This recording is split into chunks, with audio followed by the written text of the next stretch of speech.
Lakes are supposed to be loud in summer. Crickets, bullfrogs, those tiny waves that slap docks like a metronome. But the night I'm about to tell you about felt like the lake forgot how to make noise. We were 3 college kids, sleeping cheap at a stranger's empty cabin. No neighbors, no cell service, a sky so full of stars it looked pixelated. At 2 a.m., something paddled straight toward us from the middle of the lake. No light, no voice, no wake. It reached our dock without ever stepping onto it. And when it left, it gave us something to remember it by. A child's life jacket, wet and heavy, set perfectly in the center of the boards. That was the first time the lake tried to keep one of us. I was 19 that summer, broke, sunburned, and home from school with nothing better to do than say yes to dumb adventures. The cabin wasn't really ours. It belonged to my roommate Evan's uncle, who worked construction out in rural Wisconsin and swore he never used it. "Take it," he said. "Just don't break the pump or leave food out. Raccoons open coolers like surgeons." It took 2 hours to get there in Evan's Civic, with 1 good speaker and 3 bad attitudes. By dusk, we turned down a gravel road so narrow the branches kissed the windows. The cabin finally appeared at the bottom of a hill, brown and square, a cough of a building, with a tin roof and a short dock poking into the water like a splinter. No other houses on our side of the cove. Across the lake, black tree line and 1 pale rectangle that might have been another dock. The air smelled like damp rope and pine sap. Inside was exactly what you'd expect. 1 room, 2 bunks, a sagging futon, a table tattooed with knife marks, shelves of mismatched mugs and spiderwebs. A faded map of the lake was thumbtacked to the wall. The bathroom was technically a closet, with a sink and a showerhead that whistled through rust. No TV, no Wi-Fi. 1 outlet that complained if you asked it to do more than a single task at once. You know that first night energy? We had it. We grilled burgers on a dented charcoal drum and pretended the beer was cold. Evan pulled a warped canoe off the side wall and announced a midnight paddle. I said no, because midnight paddles are for people who want to be headlines, but we compromised. Dock sit, feet in water, sky above. We brought a Bluetooth speaker, set it on a low hum, and watched satellites drift. For a while, we were just 3 idiots in hoodies and damp shorts, laughing about nothing. Right before midnight, the speaker died, not with a low battery tone, just a flat stop like someone pinched the song shut. That's when I realized how still the lake was. No insects chorusing, no slap of wavelets. Even the trees held their breath. My skin prickled with that stupid mammal warning, something's off. I covered it with a joke. Lim, who'd been quiet all night, said, "Hear that?" We didn't, because there wasn't anything to hear.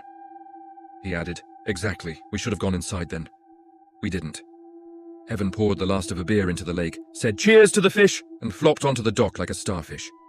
I sat cross-legged and played with the knots in the dock lines just to have a job. At 12:41 a.m., a motor coughed somewhere across the water, revved once, and cut. The lights never came on. The sound unspooled into the dark and dissolved. We sat up like someone had cracked a whip. "Pontoon!" Evan guessed. "Out of gas," Liam said. Jokes are different when your teeth are tight. A few minutes later, paddling. If you've ever really listened to paddles at night, you know they have a rhythm. Push, drip, rest. This one didn't. It was slow and even, like a metronome that never needed to breathe. No drip, no rest. Just pressure against water and space against silence. It came from the far side of the cove, heading toward the center. We watched for a light and didn't see one. "Probably some dude who knows this lake like his backyard," Evan said. "Night fishing, without a headlamp?" Liam said. "Maybe he's got cat eyes," I said. The jokes kept our mouths busy. We killed our lantern and waited to see better. Stars brightened. The dark thickened. Something low and long moved on the water, but only when I didn't look straight at it. When I stared, it went flatter than black. When I turned my head, it was wrong again. Like a shape that preferred being noticed, accidentally. The paddling sound got closer but never louder. That was the second wrong thing. Sound on water is greedy. It travels. This stayed at the same distance inside my ear, no matter how near the knot boat got. At 1:22 a.m., the paddling stopped. Not faded, stopped.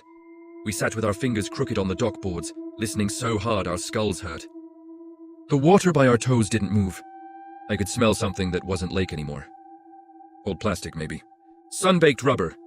The ghost scent of an inflatable left out too long. I told myself, get up, go inside, be done. I didn't move. When it came again, it came from behind us. Not the water, the hill. A slow, soft scrape across dirt, followed by something metallic, gently ticking against wood. I turned so fast my hip throbbed. The cabin wall stood quiet in starlight. The hill behind it was a cutout of black.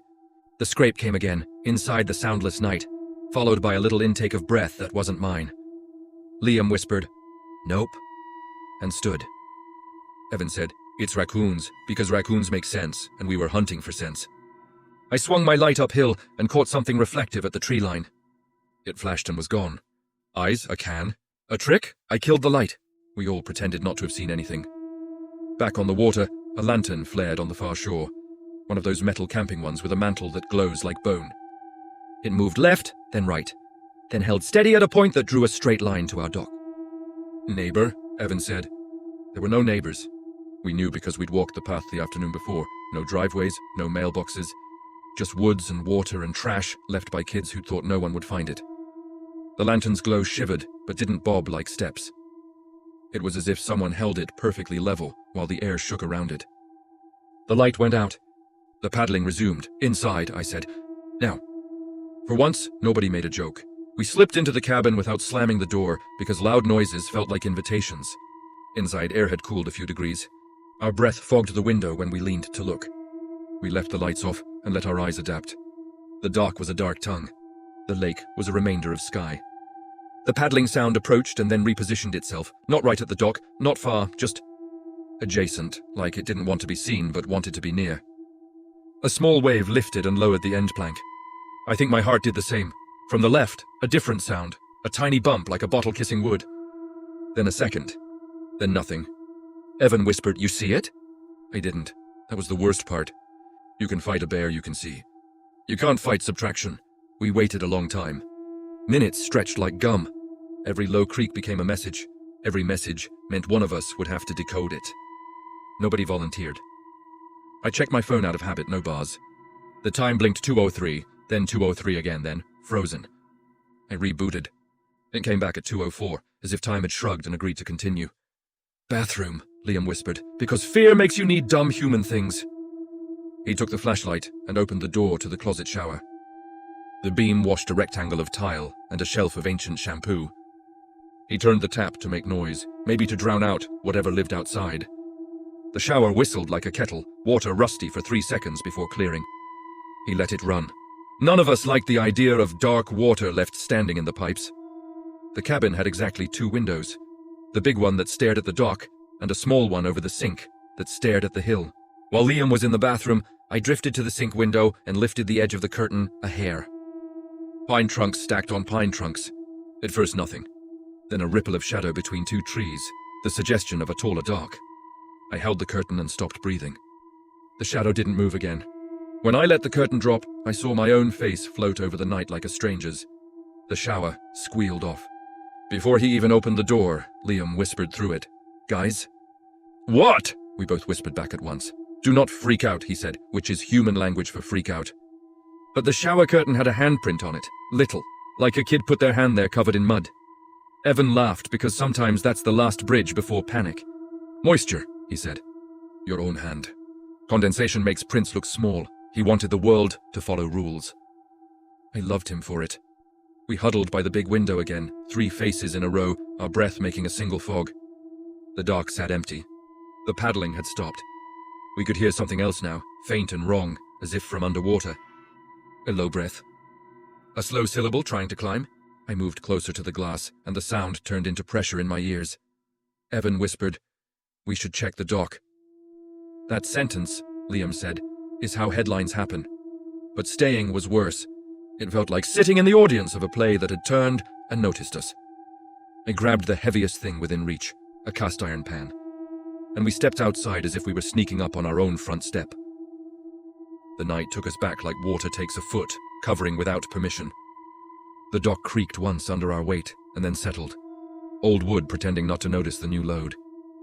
Our flashlight beams trembled, little cones trying to stab a universe. We swept the lake, nothing. Swept the boards, nothing. Then Evan's beam hit the middle of the dock and stopped. "There," he said softly, like you say there to a dog that doesn't belong to you.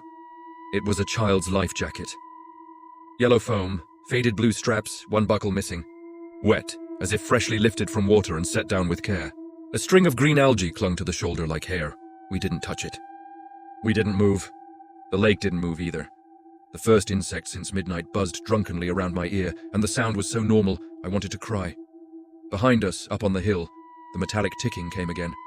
Not walking, measured, like something tapping a piece of metal against the cabin siding in a rhythm our hearts didn't know how to keep. Tick, pause, tick, tick, pause.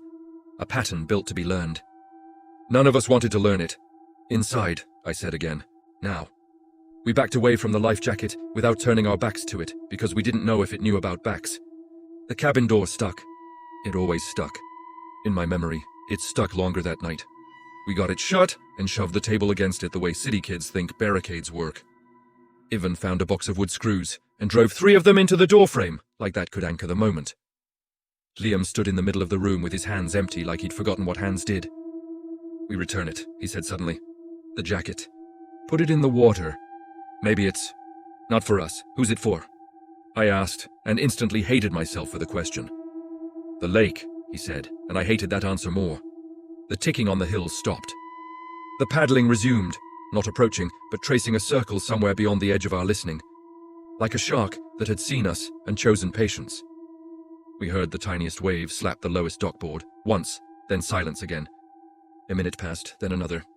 A skitter of grit fell down the chimney as if something on the roof had shifted its weight. Our eyes went to the fireplace at the same time, and we all pictured small fingers curling onto the soot-black bricks from the dark mouth of the flue. People think fear makes you imagine knives and fangs. Sometimes it makes you imagine hands, because hands can knock. I said, we're leaving. Like leaving in the middle of a North Woods night was a real plan. Cars up the hill, Liam said. We killed the lantern and stood in a dark so complete it felt like a new substance. We moved by touch, shoulder to shoulder, hand to table edge, table to doorknob. Evan undid his heroic wood screws with chattering breath. The door sighed like tired lungs. A ribbon of cold slid in and braided around our ankles. We opened the door a width of a palm and listened. The night waited. We stepped onto the porch. The porch boards did not betray us. The hill above looked like a single piece of velvet cut into a triangle. We made it 5 steps up before something moved in the trees. Not running, not hiding, arranging. The reflective flash returned, lower now and held. A triangle of shine like the corner of a road sign. Except there were no roads up there. The air tasted like hot plastic again. Evan whispered, I'm going for the car. Keys in my pocket. I'll bring it down the hill. He wanted a job, and he wanted to be a hero, and he wanted to be anywhere but where we were. He went. The dark respected him for 3 seconds, then took him. We heard his foot slip and his breath bite out, and then he reappeared as the faintest outline against less dark, moving fast, faster, to the left of where the path should have been. Wrong way, I hissed, but whispering directions at Black Woods is theatre. The engine of the Civic coughed at the top like the earlier boat motor had across the water. One try, then another, then a long consideration. It caught. Headlights dropped down the cut like 2 coins rolling off a table. Relief did its cruel thing in my chest, loosening too early. Behind us, on the dock, the life jacket wasn't where we'd left it. It sat at the edge now, next to the ladder. And the strap dangled into the water. I didn't go look, but I knew the buckle was latched. I knew because some part of me that noticed wrongness for a living whispered that it had been opened before. The water beneath the strap had a darker seam in it, like a line drawn with a fingertip. Liam grabbed my sleeve hard enough to bruise. Do not go down there, he said, and I didn't realize my body had started to. The Civic slid to a stop in the patch of dirt that pretended to be a parking space. The beams cut a long, wrong angle across the cabin wall and into the trees. Between 2 trunks, for the shortest strobe of a moment, something leaned, too thin for a person, too long for a branch, topped with a small square shine like a reflector stitched to a vest or a sticker cracked on a helmet. My brain offered a list of things it could have been, and then took the list away and said, don't ask again. We ran. The car doors opened like mouths. We fell inside, slammed them, locked them, remembered we'd locked them, unlocked, locked again. Evan drove without turning the lights off the cabin, which felt like leaving a room without saying goodbye. Gravel spat. The mirror caught a slice of the dock as we bumped back onto the road. In that slice, I saw the life jacket in the middle again, centered, placid. And on the closest strap, for the briefest ridiculous second, I saw a small hand resting. Palm down, fingers long, still. Not clutching. Just placed. The road climbed. Pines closed in. The lake slipped sideways and was gone. People ask why we didn't call anyone. We tried. Service bars came back only when the lake was a rumor behind us. By then, what would we say? Hi, hello, the water has a hobby? Evan's uncle laughed when he heard the life jacket part and said some church group lost gear in the spring. and the waves spit junk back wherever. He'd never seen a lantern across the cove. Nobody owns that stretch, he insisted. It's a protected land. We returned in daylight 2 days later, because shame is a strong motivator, and we'd left the place like cowards. We planned to clean, pack, and drive. The dock had dried to a ribcage grey. No life jacket. No algae string. In the mud by the ladder, a set of prints that didn't look like shoes. Not bare feet either. The shape was too flat, the heel wrong. The tracks led up the first plank, paused, and ended as if lifted into the air. Inside, the faucet we hadn't turned on dripped. The shower curtain had a smear on it at exactly the height a child would steady themselves to step into a tub. We locked the cabin, drove home in the kind of silence that's too careful, and never went back. I tell myself the lantern was campers. The paddling was a loon doing its strange loon thing. The life jacket was a prank or trash or coincidence. Sometimes, almost I believe me. But some nights, when it's too still and the AC kicks off, and the house makes that settling sound that homes make to tell you you're not alone, I hear the metronome pace of paddles measure distance without arriving. I smell hot plastic and sun-baked rubber like a warning that forgot what language was. And when I close my eyes at the edge of sleep, something small and patient sets a wet weight in the middle of the dock in my head and waits to see if I'll pick it up. If you ever go out on a lake and the world forgets to make noise, don't wait for it to remember. Don't listen for the paddling to get louder, because it won't. And if the night leaves you a gift, don't touch it. Some things want you to return them to where they were. Some things want you to return. When I was 16, I learned the quickest way home wasn't always the safest. My summer job closed late, and the ride back meant miles of cornfields under a sky so heavy it felt like it pressed down on my shoulders. One night I tried a shortcut, a dirt path that cut straight through the stalks. The whispers started halfway in. Not wind, not bugs. Actual voices, low and layered, threading through the corn like the crop itself had learned to talk. By the time I made it out, the field wasn't just whispering. It was following. I grew up in rural Iowa, the kind of place where summer feels endless because there's nowhere to go. The corn grew taller than me by July, and by August, the fields made green walls that stretched for miles. I worked nights at a small diner on Route 3, bussing tables and filling ketchup bottles until closing. We shut the lights around 11, and I'd ride my bike the 6 miles home along empty 2-lane roads. My parents trusted me. Back then, danger meant drunk drivers or coyotes, not whatever I'm about to tell you. Most nights were uneventful. Tires humming, bugs splattering against my arms, the occasional pickup truck rattling by. But there was a dirt lane halfway along my route, a farmer's service road that cut between 2 massive cornfields. It came out near the elementary school, shaving almost 15 minutes off the ride. I'd taken it in daylight before, never after dark.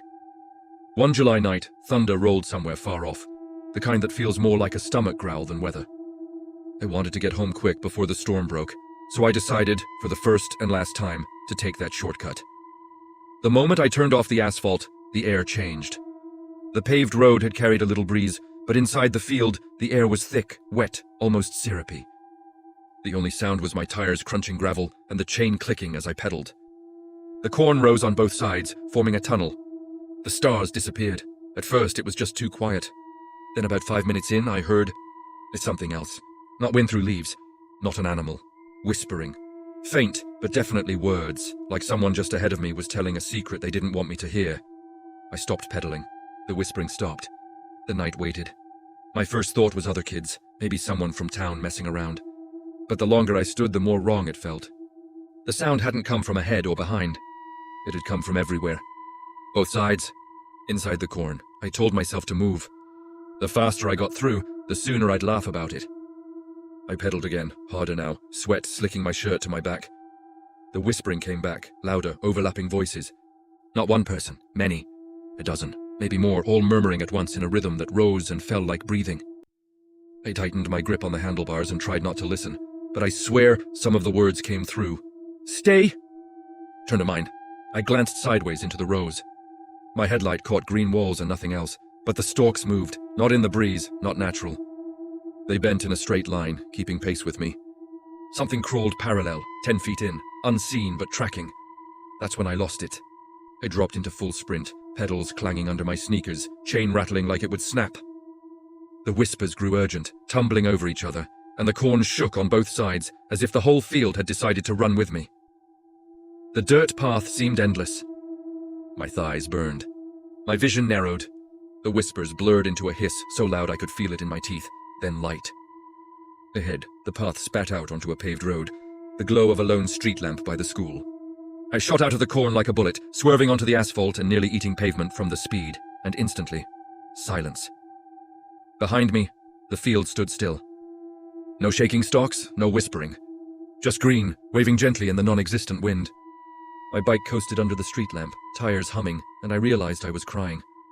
I forced myself to look back. Way down the path, where my headlight no longer reached, a single stalk swayed back and forth. Just one. All the others stood straight. It rocked slow, steady, deliberate. Like a hand was on it. I never took that shortcut again. I added 15 minutes to every ride, rain or shine. My parents thought it was funny. I'd always been the kid who hated exercise, but I couldn't explain. I still can't. When I drive through Iowa now, I avoid looking too long at the fields. But sometimes, stuck at a red light, my eyes drift, and I swear I see the rows bend in unison, as if something inside is shifting, waiting for someone dumb enough to enter. And when the wind dies, and the night is too still, I hear it again, that layered whisper, too many voices for one person, all saying words I'm not supposed to understand. But I remember the clearest one. The one that cut through all the others. It told me very softly, "Next time, don't run." People assume forests are loud at night, crickets, owls, wind and needles. But the night our campsite vanished, the woods went quiet, like someone had pressed a mute button on the world. I know how that sounds. Campsites don't just disappear. Tents don't move themselves and reappear in the exact spot, with every zipper closed and every stake re-hammered into the ground, like a Boy Scout lesson. But that's exactly what happened. And it started with footsteps circling our tent, slow and careful, like something memorizing our outlines in the dark. This happened the summer after my freshman year. My cousin Nate and I wanted a one-night reset that didn't involve bars or anyone who knew us from school. We picked a small state park in upstate New York, cheap, underused, and close enough to bail if weather turned. The loop we booked had primitive sites, which basically meant a flat patch of earth, a ring of stones that used to be a campfire, and a bear box that said, "We warned you." We rolled in late afternoon. The ranger at the entrance booth yawned, circled our site on a photocopied map and said, "Nobody else in that loop tonight." He said it like he was telling us where the best blueberries were.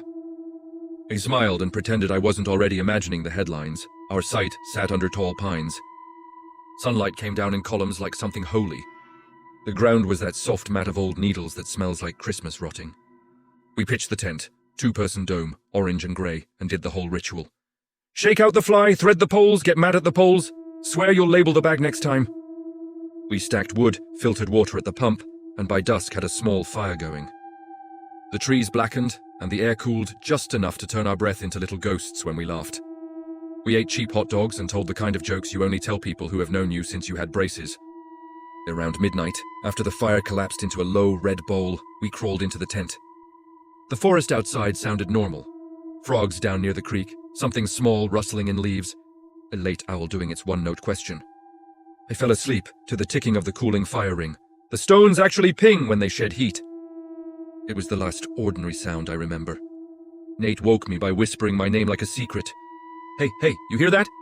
His breath smelled like wood smoke and mustard. At first, I heard nothing except my own blood doing its loud work. Then I caught it. Crunch. Crunch, crunch. Footsteps moving in a slow circle around the tent. Not a deer. Deer are nervous and ungraceful, all rush and pause. This was patient, deliberate. We held our breath and counted. The steps rounded the far side, faded near the fire ring, returned by the bear box. I pictured a person walking with their hand on the tent fabric, palm flat, feeling the nylon flex under their fingers. The steps stopped by the door.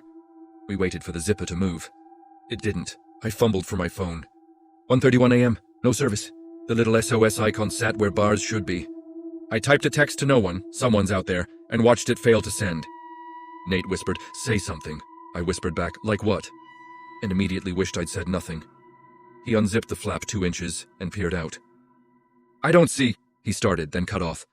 The footsteps had resumed, exactly where they left off, completing another slow orbit. We sat up, zipped down enough to get our heads out, and aimed our flashlights low so we wouldn't blind ourselves. Beams licked pine needles, the log we'd sat on, the edges of the fire ring. "No one," Nate said. We stepped out, both of us barefoot and instantly regretting it, then pulled boots on without socks. The night air felt close, like a room with too many people in it. We swept our lights wider. Nothing. No prints. You don't get clean prints in a bed of needles, but still. No movement beyond the kind the forest makes when it's bored. I wanted to say it was an animal. A raccoon, a fox, that feral cat every campground mysteriously owns. But there's a confidence to human footsteps that animals don't have. They assert the ground. They claim perimeter. We stoked the fire back up a little and made a show of sitting by it like adults who weren't afraid to be awake. After 15 minutes, our bravado and fire both ran low. Let's keep the light on inside, I said. If something wants in, lights make things rethink. We unzipped the tent and stepped toward the flap. And that's when we realized the tent was gone. I don't mean collapsed or blown over. I mean the exact space we'd been sleeping in, a rectangle of tamped needles by our backpacks, was empty. No tent, no poles. No fly. Our packs still leaned against a stump. The bear box sat 4 steps away with its metal mouth closed. The tent had vanished in the time it took us to stand by the fire and pretend we were brave. We didn't move for a good 5 seconds, like statues hoping not to be noticed. My brain tried to ladder down into logic. Wind? No wind. Prank? No other campers. Did we move it and forget? No, impossible. The rectangle of flattened needles was too perfect, like a chalk outline for fabric. Nate finally broke the spell. What the? He didn't finish. We both said our own versions of the same word and turned in a slow circle, lights combing the tree line. The tent did not exist in any direction. Okay, Nate said, his voice climbing. Okay, new plan, car now. We weren't far, maybe a quarter mile on him. Narrow trail through pines. Though every foot of distance felt like a new possible thing that could stand in it, we grabbed our packs and a headlamp and hustled down the path with the untied speed of people who desperately don't want to run. Running wakes predators. Running announces you've remembered your prey. The trail snaked and our lights jumped. Twice I looked left and saw a vertical shape that was almost a person and turned my head to check, and it became a tree. The third time I didn't look. We spilled into the gravel lot like it was church. Nate's old Subaru sat like an altar. We dumped our stuff in the back and climbed in without talking. The inside of a car can feel like armor until you remember doors are just windows with hinges. Leave? Nate asked, already turning the key. The engine catching was the best sound I've ever heard. I glanced at the dashboard clock, 1:54 a.m., and said, let's at least try to sleep in the lot. The logic was dumb, but felt like a plan. Less dark, easier to explain in the morning.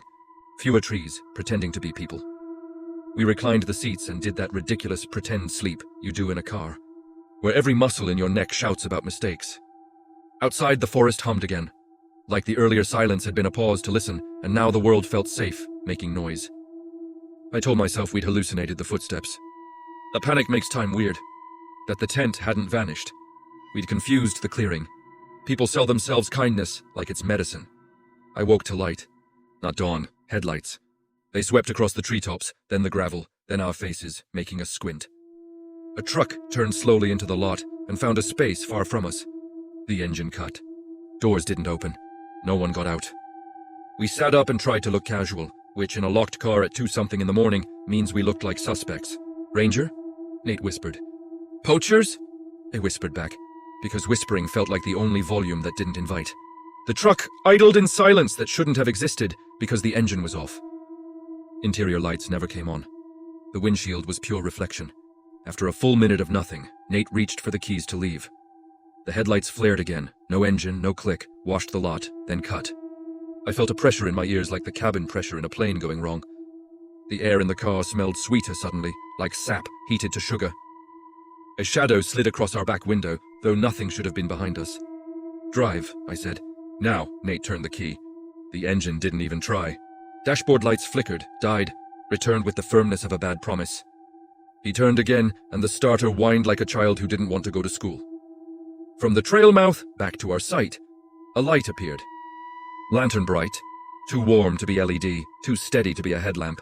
It floated at waist height, moved 3 steps into the lot, and stopped. It didn't bob like a person carrying it. It held like a fixed star. Something hit the roof of the car, a single tap, like a knuckle. We both yelped. The lantern winked out.